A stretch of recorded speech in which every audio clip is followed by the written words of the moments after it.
Mesdames, Messieurs, bonsoir. Très heureux de vous retrouver à cette session de l'information, ce vrai faux soir de ce vendredi 23 janvier 2026. À l'issue du conclave gouvernemental de ce mercredi, le porte-parole du gouvernement a partagé avec la presse l'état d'âme du chef de l'État après les récents événements. Eh bien, le moral du président de la République est haut, a indiqué Wilfried Léon Rumbedji. Suivez. Le moral du chef de l'État, il est haut. C'est un président de la République de combat que nous avons retrouvé à l'occasion de ce premier conseil des ministres de l'année 2026, qui d'ailleurs en a profité pour faire ses bons voeux à l'ensemble de l'équipe, autant qu'il a reçu ceux de l'équipe, par la bouche du ministre d'État, coordonnateur de l'action gouvernementale.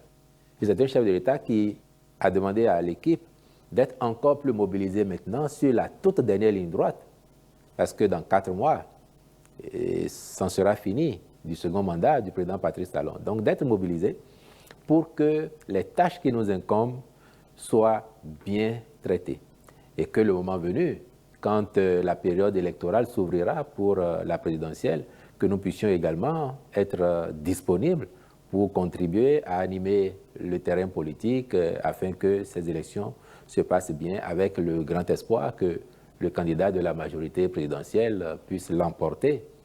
En tout cas, au regard de la dynamique créée par les législatives et les communales, dont les chiffres officiels sont connus, nous n'avons pas de doute, mais en même temps, il n'est pas question d'aller dormir sur nos lauriers au risque de se faire dépasser par l'adversaire. Donc, d'être focus, mise en œuvre du programme d'action du gouvernement, mais également d'être attentif sur les perspectives politiques prochaines qui s'annoncent. Toujours à l'occasion du Conseil des ministres du mercredi dernier, le porte-parole du gouvernement, au nom du gouvernement bien entendu, a apprécié les résultats ainsi que l'organisation des élections législatives et communales. Wilfried Léon Rumbedji.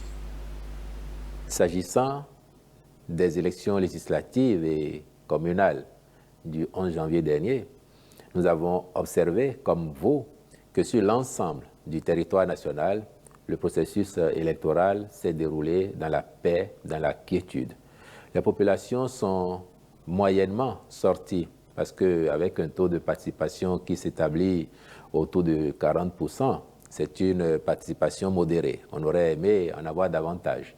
Mais je crois que les principales leçons qu'il faut tirer de ce scrutin, c'est d'abord la confiance manifeste que les électeurs ont témoigné aux forces politiques qui soutiennent l'action du gouvernement. Il ne vous aura pas échappé que sur l'ensemble, les partis qui soutiennent le pouvoir, et notamment les 2 gros partis, à eux seuls, ont concentré pratiquement 80% des suffrages.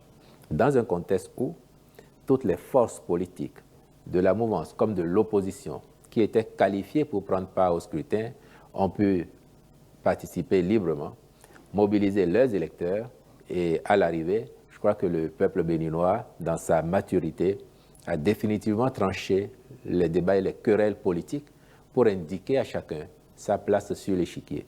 Qui est première force, qui est deuxième force, qui est troisième, qui a pu réunir les 20% dans toutes les circonscriptions, qui a manqué les 20% dans plus de la moitié des circonscriptions, c'est-à-dire 13 circonscriptions sur 24, je crois que cela ne fait plus l'ombre d'aucun doute que les slogans, les mantras qui sont récités pour se donner de la contenance n'ont pas fait l'effet attendu, mais les populations sont matures et donnent ainsi carte blanche aux forces qui soutiennent l'action du président de la République pour continuer à engager le pays dans cette voie de modernisation, de réformes aussi pertinentes, structurelles, qui transforment notre pays dans son ensemble et commencent à apporter du mieux-être à chacun et à tous, avec l'espoir que cela s'amplifie sur les années à venir.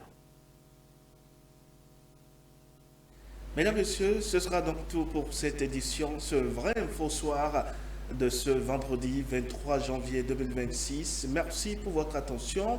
Vous avez la possibilité de nous suivre en streaming, également sur notre site internet, le www.vraiavece-info.bj. Bonsoir chez vous.